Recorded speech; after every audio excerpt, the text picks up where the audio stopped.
Hello guys, my name is Gabriel Victor from Victor Express and I'm here again with another tutorial. This is my second tutorial, so I may still sound a bit rusty. If that happens, please bear with me. I'm creating this tutorial as a response to the request by this guy, Gino Simplico, and this guy, Dylan Autos. If there is any effect on Victor Express that you'd like to see a tutorial for, you can boldly drop your request and we'll make it. Let's get started.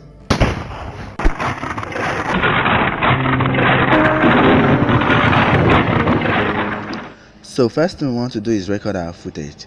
Now we don't want to just pull out our camera and start recording if we are not sure there are good track points in the scene. A major red flag should go up in your mind when you are faced with large surfaces or areas that lack detail, such as sand, plain walls, plain backgrounds, and so on. In such situations, make sure you add track markers yourself to avoid unnecessary frustration. You also want to shoot with no depth of field, that is a small aperture, and low ISO settings to avoid noise. You want your footage to be as nice and sharp as possible. The footage we have here contains enough elements to track, so there is no need to add track markers. Next, we'll drag our footage into After Effects, drop it into its own composition, and stabilize it by adding the word stabilizer effect.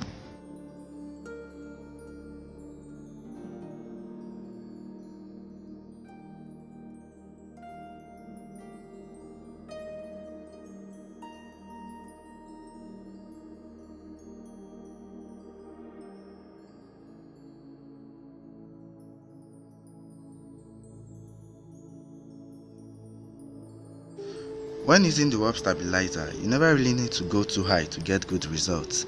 Just stick between an amount of 5 and 15 and you should survive.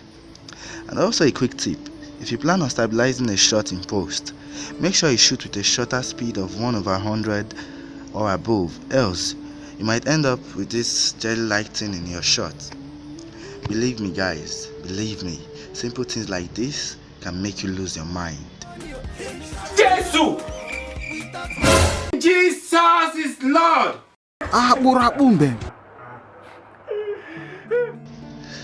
Next up, we hit the render button and render our footage out as an image sequence, because image sequences work really best with 3D software, especially when you need faster playback, which you always do.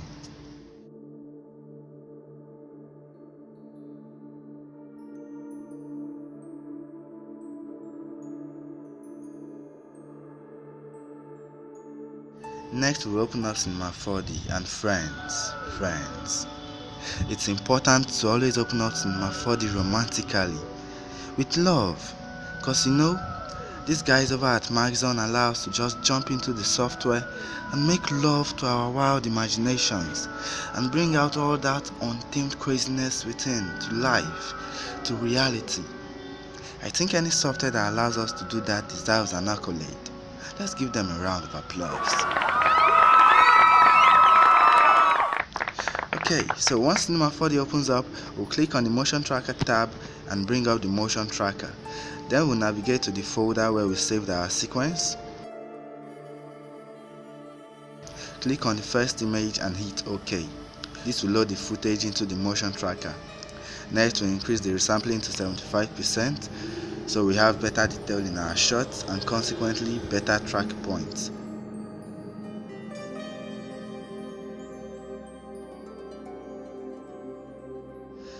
Then we'll go to the 2D tracking tab, set the number of points we want the tracker to create, and then hit auto track.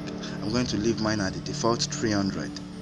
Depending on how long your footage is and the quality of your track points, this process may be fast or slow, but shouldn't take too long. I'll skip the clip now and return when it's through. Once tracking is done, we can manually edit by selecting and deleting any tracks we don't want.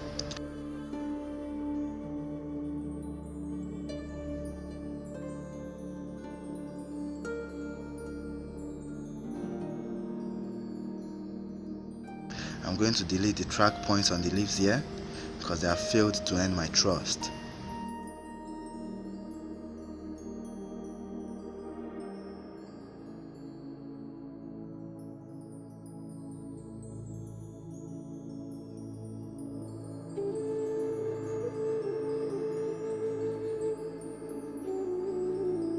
When we are satisfied, we'll go to the reconstruction tab and hit run 3D solver.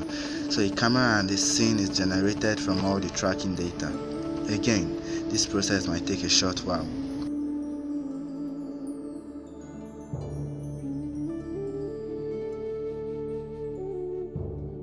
After this is done and the camera is added to the scene, we can basically start adding items to the shot.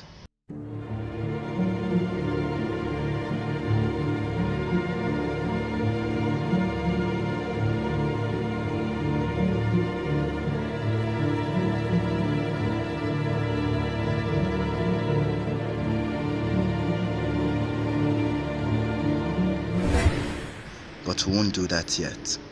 We want more control.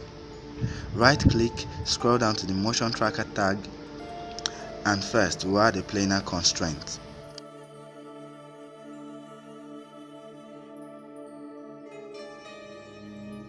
A planar constraint helps define a ground plane for your scene. We'll achieve this by taking each of its 3 points and snapping them to 3 different track points on the ground.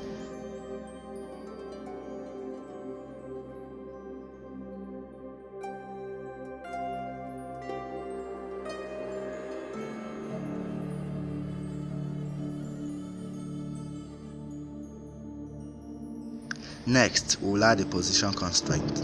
The position constraint helps define the origin or 000 point of our scene. This will determine where objects will spawn when we first add them to the scene.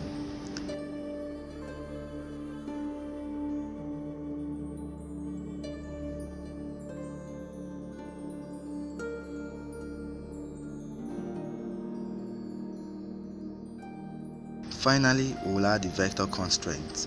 This will help us set the scale of our scene.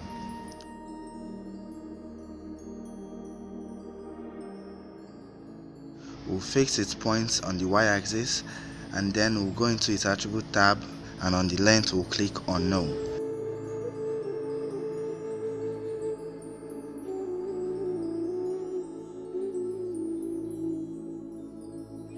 You'll notice that our scene shrinks greatly, because Cinema 4D automatically gives a length to the line, which in turn affects our scene scale.